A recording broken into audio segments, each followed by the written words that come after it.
asalaamu calaykum asxaabta ku xiran janalka marka la soo dhowaada waa arbaco ee khamiis soo gelayso labada bisha dadka qaar saddexda bisha ayay u tahay muuqaalkan waxaan rabaa inaan idinkula wadaago Donald Trump canshuurtii la filayay inuu ku soo rogo wadamada Mareykanka ganacsiga uu kala dhaxeeyo ooba muddooyinkan uu ku hanjabayay ayaa si rasmi ah uu ugu dhawaaqay roob da'aya haddii aad gugac maqashaan jugta aad maqashaan wax kale ha u malaynina marka xaflad ayuu ku qabtay aqalka cad golahiisa wasiirada ay inta badan ay ka soo qayb galeen waxana uu ku dhawaaqay canshuurtan taarifka horta taarifka canshuurteedu waxa ay tahay waxyaabaha wadamada kale ay Mareykanka u soo dhoofiyaan ayaa Mareykanku uu canshuuraya canshuurtaasi marka waxa bixinaya shirkadaha alaabtaasi soo iibsanaya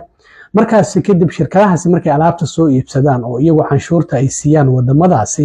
markaas kadib ayaa hadana dadka ama shirkadaha soo iibsaday dadka ayay lacagtii ku kordhinayaan marka dadka Mareykanka ayaa dareemaya wax kasta oo aad iibsanayso waa dareemaysaa maadaama lacagta taarifka micnaheedu sidaas ay u shaqeysaa marka Trump waxa uu leeyahay arrintan waan ogahay inay culays keenayso laakiin shaqooyin fara badan Mareykanka waa ay abuuraysaa dhaqaalaha Mareykankana wax weyn ayay ka bedelaysaa laakiin dhaqaalayahanadu waxay leeyihiin arrintan burbur dhaqaale inay Mareykanka ku keento ayaa laga cabsi qaba xitaa suuqyada saamiyada isla maantaba hoos u dhac weyn ayay ku xirmeen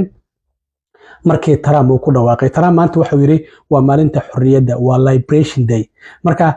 reciprocal tarifftan waxay tahay wadan kasta inta canshuur ah oo annaga uu naga qaado ayaan iyagana ka qaadayna walow yiri naxariis ayaan u muujinaya oo sida uu ugu dhawaaqay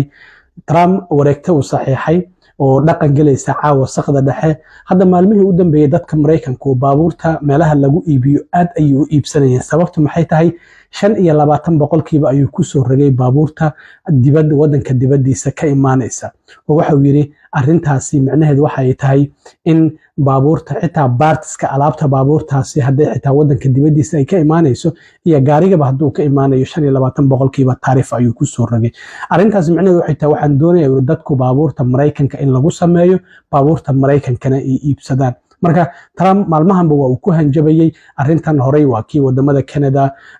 Mexico iyo Shiinaha oo saddexda wadan ee xiriirka dhaqaale ee ugu dhaxeeya ganacsi uu kala dhaxeeyo Mareykanka oo horey canshuurahaas ugu soo rogay haddana wadamo dhowr ah ayuu ku dhawaaqay marka Mareykanku inta uu canshuuro wadamadaasi iyo inta Trump hadda uu canshuuri doono ayaa shax intuu boor weyn ku soo qorto Trump goobta keenay sida aad arkaysaan marka wadamadaasi haddaan idin dul maro Trump uu ku soo rogay canshuurahan aad ayay u fara badan yihiin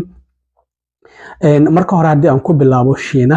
Shiinaha Mareykanka waxay canshuuraan marka Mareykanku alaab intuu Mareykanka dadka shirkaduhu ay ka qaadaan ay Shiinaha geynayaan 67% ayay canshuuraan laakiin hadda waxa uu yiri inagu waxaan ku soo rogaynaa 34% marka hadda xoogaba u naxariisana uu yiri intii ay nagu soo rogeen halfkeed ayaan ku soo rogaynaa waxa kamid ah wadamada midowga Yurub oo kale European Unionka wadamo ilaa iyo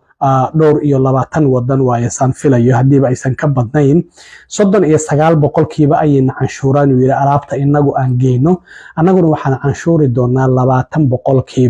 waa wadamada midowga Yurub Vietnam wadankaas waxa uu yiri 90% ayuu canshuuraa alaabta aan geeyno laakiin inagu waxaan uga dhignay 46% marka sida muuqato waa run wuxuu yiri anaga waana la ka faa'iideysanayay sanadahan dhanba wuxuu yiri Mareykanka waa laga faa'iideysanayay marka maxaa diidaya marka wadamadaasi anaga way naga faa'iideysanayaan anaguna inaan ka faa'iideysano oo inta alaabtooda ay noo soo dhoofiyaan inta ay nagu canshuuraan in lamid hadda fiiri Vietnam oo kale 90% ay alaabta Mareykanka laga qaado Vietnam la geeyo canshuuraan laakiin wuxuu yiri anaga 46% ayaan ka qaadaynaa waa kala bar waxa soo xiga Taiwan waxa uu yiri sidoo kale 64% ayay canshuuraan alaabta inagu aan geeyno alaabta ay noo keenaan hadda waxaan canshuuri doonaa 32% Japan oo kale Japan waxa uu yiri 46% ayay canshuuraan alaabta Mareykanka laga qaado halkaas la geeyo inaguna waxa uu yiri waxaan canshuuri doonaa 24% Hindiya 52% ayay canshuuraan uu yiri alaabta halkan laga qaado oo hal India la geeyo marka inaguna waxaan canshuuri doonaa 26% sidoo kalena South Korea 50% ayay canshuuraan laakiin waxa uu anaga 25% ayaan canshuuri doonaa marka hadii si loo fiiriyo Trump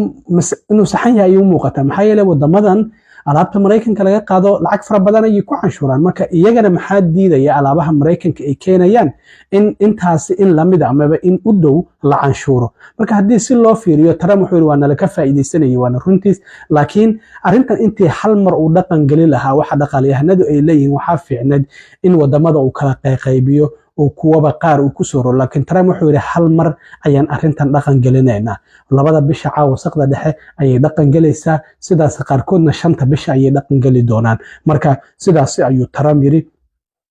wadanka Thailand oo kale waxa yiri 72% ayay canshuuraan inaguna 36% ayaan canshuureynaa wadanka Switzerland oo kale 61% ayay canshuuraan alaabta anaguna halkaas wadanka Switzerland geeyno laakiin hadda inagu waxaan canshuuri doonaa 31% wadanka Indonesia 64% ayay canshuuraan inaguna 32% ayaan taarifta lacagtaasi ka qaadi doonaa wadanka Malaysia waxa yiri 47% ayay lacagtaasi taarifka ay naga qaadaan laakiin 24% ayaan inaguna ka qaadi doonaa sidoo kalena wadanka Cambodia wadamada ugu badan ayuu ku jiraa waxba ka sii daran yahay Vietnam 97% ayay canshuuraan oo yiri marka anaguna 49% ayaan canshuureynaa sidoo kale wadanka Ingiriiska waxa yiri 10% ayuu canshuuraa inaguna 10% ayaan canshuureynaa marka waa sidaasi waa in isla ekaato waa bahasha ayuu leeyahay ninkan Trump marka 10% ayaan uga dhignay yiri wadanka Ingiriiska sidoo kale waxa soo raaca wadanka South Africa 60% ayay canshuuraan oo naxariisanay 30% ayaan canshuureynaa ayuu yiri wadanka Brazil ayaa soo raaca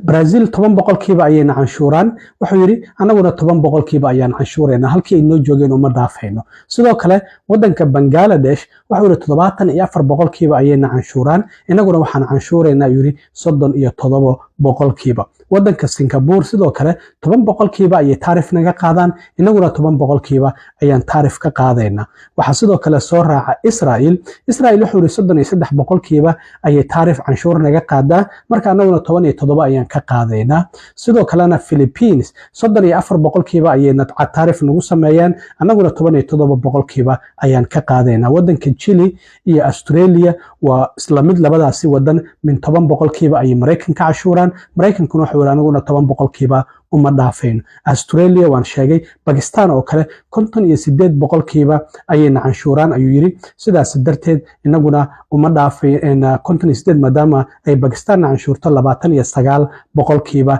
ayaan inaguna sidoo kale aan canshuureena waxa soo raaca sidoo kale wadanka Turkiga 10% ayay canshuuraan inaguna 10% ayaan canshuureynaa halkaas uma dhaafayna ayuu yiri marka ninkii Trump ahaa sidaasi ayuu leeyahay canshuuraha wuxuu leeyahay in wadan kastaba inta uu inagana canshuuro ayaan canshuuri doonaa oo halkaasi uma dhaafi doono waa arinta Trump uu ku dhawaaqay sidoo kale wadanka Sri Lanka ayaa ku jira Sri Lanka waxa uu 88% ayay taarif nagu sameeyaan marka 44% ayaan ka qaadayna marka Trump hadda wuxuu leeyahay wadamadan waanba u naxariistaba mid kastaba marka wuxuu yiri inta naga qaadan ayuu markii hore dhahay hadda waxay u muuqataa kala bar wadan kastaba inta uu ka qaado in ka yar oo u dhiganta in uu hadda uu ku sameynayo marka Trump sidaasi ayuu taarifta ugu dhawaaqay waxyaabaha ka soo kordha waan arki doonaa wadanka Mareykanka qalqal fara badan ayaa ka jira waaniga idin sheegay dadku maalmihii u dambeeyay baabuurta aad ayuu ibsinayay maadaama sicirka baabuurta uu kor u kici doono wadamadii baabuurta u soo dhoofin jiray canshuur ayaa lagu soo rogay xitaa alaabta baabuurta markay halaabaan partiska lagu sameeyo waxyaabahaasi oo odil ninkan Trump meel kasta taarifta waa uu ku kordhiyay wadamada ayaguna way ka jawaabi doonaan waxa laga yaabaa in iyaguna ku kordhiyaan marka waxa uu leeyahay Trump haddii iyaguna ay mar kale nagu kordhiyaan anaguna sidoo kale waan ku kordhinayna marka arintaasi ayaa jirta sidaas ayaa Trump taarifta ugu dhawaaqay maalmahanba uu sheegay uu dhahayay labada bisha maalinta xorriyadda ayay noqon doontaa oo wadan kastaba inta uu nagu soo rogo taarif uu naga qaado in la mid ah ayaan ka qaadi doonaa waxyaabaha kale ee soo kordha haddii alla idin wada la soo socodsiin doonaa aad iyo aad u mahadsantiin asxaabta intaan mar kale kulmi doono waa saaxiibkiin cilmi waaro idin la sida iyo nabadgelyo